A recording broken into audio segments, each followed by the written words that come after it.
Hello pilots, in the beginning there was only it. The SFB-81 Darkreach was the first airframe of the game and has matured over the years into a devastating weapon system that likes to grow nuclear mushrooms, but is also excellent in sinking ships. It can carry by far the most and also the largest weapons. And while we are on the subject, let's take a closer look at its armament options. As a stealth fighter bomber, the Darkreach has no weapons to defend itself against threats from the air. No infrared or radar guided missiles, no onboard cannon or cool laser like the Medusa has. It is not completely hopeless, but more on that later. It took me some time to understand the different weapon slots in the Darkreach, because unlike the other airframes, the Darkreach has a special feature. It can carry either large or several small weapons in its inner weapon bay. On the one hand there is the slot Inner Weapon Base. This is the entire middle weapon bay of the Darkreach, which offers enough space for the big boys. However, this can also be divided into the rear inner and front inner weapon bay. What makes sense in the inner weapon bay? In short, all other weapon systems. There are the ALND-4 cruise missiles with a nuclear explosive power of 20 kilotons. Just like the ALMC-450s, the ALND-4s stay close to the ground and fly below the speed of sound as they approach the target. But they have a much greater potential for damage. The first bomb worth mentioning is the demolition bomb. It is enormously large, does a lot of damage and is actually never used in-game because there are better alternatives. For example, the GPO-2P augers. Bunker-busting bombs that can be used to destroy hardened aircraft shelters with ease. A unique selling point are the Piledriver tactical ballistic missiles. These are available in two variants, with and without a nuclear warhead. The rear inner and front inner weapon bays are available when the inner weapon bay is empty. The equipment options of the two bays are identical. The previously spurned ALMC-450s find their place here, as do their slightly faster cousins, the ASHM-300s. Both are cruise missiles, whereas the ALMC-450 is better at following the terrain, but the ASHM-300 shines with reaching the speed of sound. This makes the ASHM-300 more suitable against targets on the water. There's also enough space in the base to store up to 24 GPO-500s. Very powerful bombs that can cause big problems even for aircraft carriers. In addition to the ALND-4 cruise missiles and the Piledrivers, the Darkreach can also carry many GPO-Ns, i.e. bombs with a nuclear warhead. This is always the same model, however it is available in two variants. The 250 kilotons variant unleashes the full destructive potential of the built-in warhead. However, if you need a more precise blow and don't want to cause unnecessary damage, the warhead can be adjusted down to 1.5 kilotons explosive power. And if you like to rain a lot of bombs, you can also equip the Darkreach with PAB-250s. These bombs are capable of causing great damage to buildings, can destroy any ground vehicle and can be carried in large numbers. A game changer for the Darkreach are the new Tusco B missiles. These optically guided air-to-surface missiles reach the speed of sound and can engage targets at long ranges. They have given the Darkreach an important role as ship sinker. In the outer weapon base, basically everything is available that also fits into the inner ones. Only the demolition bomb is missing, well. An important factor in the selection of weapon systems can be the price. The Darkreach itself comes with a price tag of $225 million, but its armament can cost a lot more. I've put together a few loadouts here so you can compare them with each other. It quickly becomes clear that bombs are the cheapest weapon systems, followed by the air-to-ground missiles and crowned by the very expensive nuclear weapons.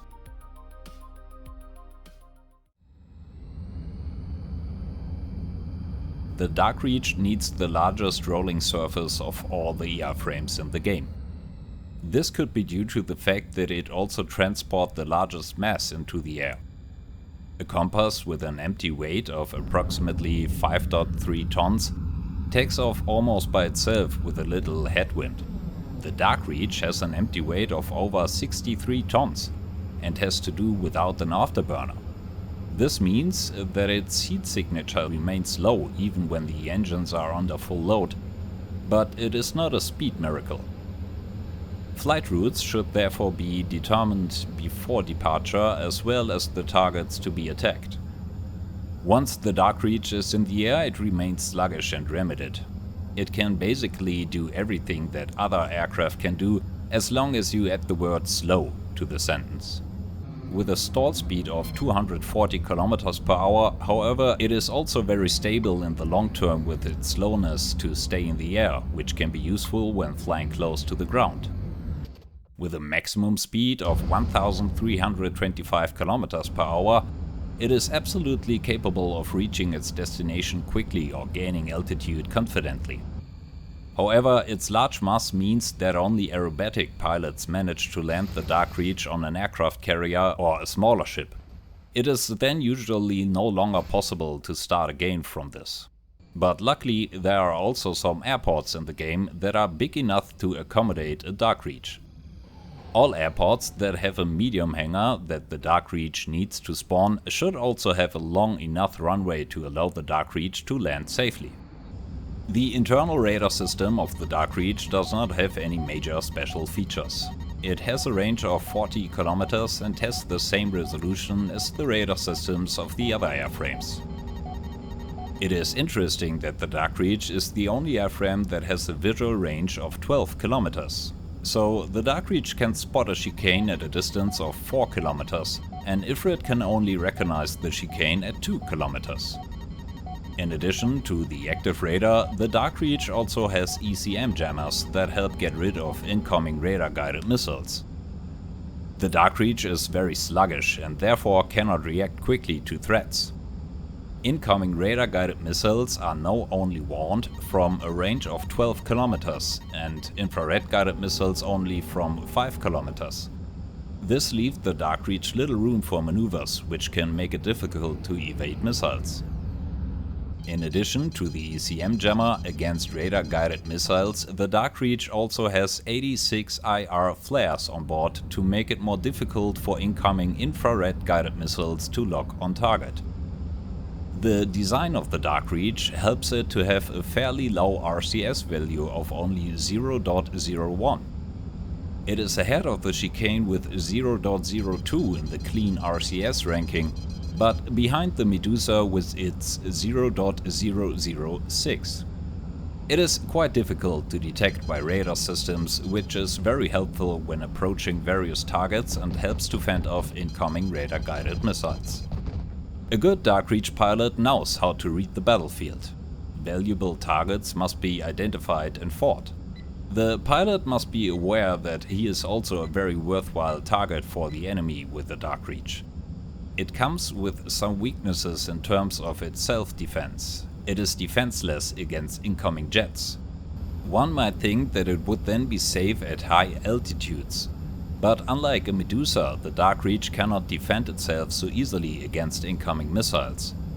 And it won't be long before bolt strikes, Stratolance launchers and naval units open fire on the Darkreach. Flying low isn't such an option either, though, as SAMs, Anvils and Aero Sentry specs are just waiting to fight the incoming bomber at this altitude. Teamwork can help enormously to help up a flight path for the Darkreach so that it can attack critical targets. However, if this does not happen, i.e. the opponent still has various anti-aircraft units, other airframes are usually a better choice to weaken the enemy's defenses. However, there are two scenarios where the Darkreach outshines all other airframes. On the one hand, only the Darkreach can fire Piledriver. All the pilot has to do is take off from an airfield, mark his targets and send the Piledrivers on their way. After they have flown their big bow, they usually leave behind only ash and rubble, as long as the opponent's defense is sufficiently weakened. Stratolance launchers in particular are able to intercept Piledrivers. However, what I like most is the use of the Darkreach against large ships, such as the aircraft carriers and the destroyer. With the possibility of carrying 24 Tasco B missiles, the Darkreach can effectively engage one or more targets. However, I recommend always focusing the firepower on only one target. Sinking an aircraft carrier or a destroyer is definitely worth $39.6 million. If you love the Darkreach, you can of course also use it as a truck that cleans up remaining positions behind an enemy attack wave with 68 PAB 250s on board. But I prefer to be on the road with fast jets. Of course, it can also be used to drop nuclear bombs, but if you have the piece to drop 16 GPONs, you've basically already run the round anyway. I will continue to use the jet to send nuclear gifts, preferably a vortex. Who would have thought? It turns out that the Darkreach is more of an air-to-ground missile platform than an airframe with which bombs are dropped. At least it does justice to its stealth character and can be used very effectively against ships, which should not be underestimated.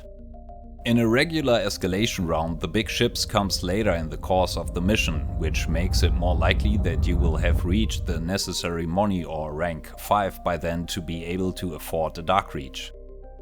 Paired with a Medusa, the Darkreach can of course meet an even wider range of uses. However, the interaction of different airframes is a very extensive and complex topic that I would like to address in a future video. That's it for me about the Darkreach. I wish all Darkreach pilots a lot of fun distributing nuclear mushrooms and sinking large ships. The team will thank you. I thank you for watching, wish you a lot of fun nuking, and as always, fly safe.